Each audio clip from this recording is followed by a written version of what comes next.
கள்ளச்சாராய மரணங்களுக்கு கண்டனம் தெரிவித்து தமிழ்நாடு முழுவதும் அதிமுக போராட்டம் நடத்த உள்ள நிலையில் கள்ளக்குறிச்சி ஆர்ப்பாட்டத்தில் எடப்பாடி பழனிசாமி பங்கேற்க உள்ளார். கள்ளச்சாராய மரணங்களை திமுக அரசு தடுக்க தவறிவிட்டதாக குற்றம் சாட்டி திங்கட்கிழமை அன்று தமிழ்நாடு முழுவதும் உள்ள வருவாய் மாவட்டங்களில் அதிமுக போராட்டம் அறிவித்துள்ளது. அந்த வகையில் கள்ளக்குறிச்சியில் நடக்கும் போராட்டத்தில் அதிமுக பொதுச் செயலாளர் எடப்பாடி பழனிசாமி பங்கேற்பார் என்று அக்கட்சி சார்பில் தெரிவிக்கப்பட்டுள்ளது. சென்னையில் மாவட்ட ஆட்சியர் அலுவலகம் அருகே நடக்கும் போராட்டத்தில் முன்னாள் அமைச்சர் ஜெயக்குமார் மற்றும் நிர்வாகிகள் போராட்டத்தில் பங்கேற்கிறார்கள் என்று தெரிவிக்கப்பட்டுள்ளது. கோவையில் எஸ்பி வேலுமணி, மதுரையில் செல்லூர் ராஜு மற்றும் ஆர்பி உதயகுமார் என முக்கிய நிர்வாகிகள் அனைவரும் போராட்டத்திற்கு தலைமையேற்க உள்ளதாகவும் அதிமுக தலைமை அறிவித்துள்ளது.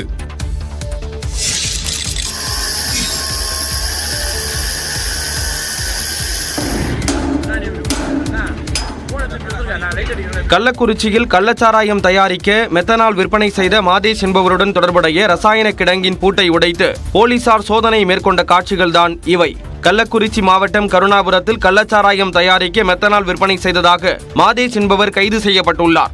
அவர் அளித்த தகவலின் அடிப்படையில் திருவள்ளூர் மாவட்டம் செங்குன்றம் காவல் நிலைய எல்லைக்குட்பட்ட வடபெரும்பாக்கம் பகுதியில் உள்ள தனியார் கிடங்கில் சட்டவிரோதமாக மெத்தனால் பதுக்கி வைக்கப்பட்டிருப்பது தெரிய வந்தது. இதையடுத்து செங்குன்றம் மதுவிலக்கு அமல் பிரிவு போலீசார் அந்த கிடங்கின் பூட்டை உடைத்து சோதனை மேற்கொண்டனர்.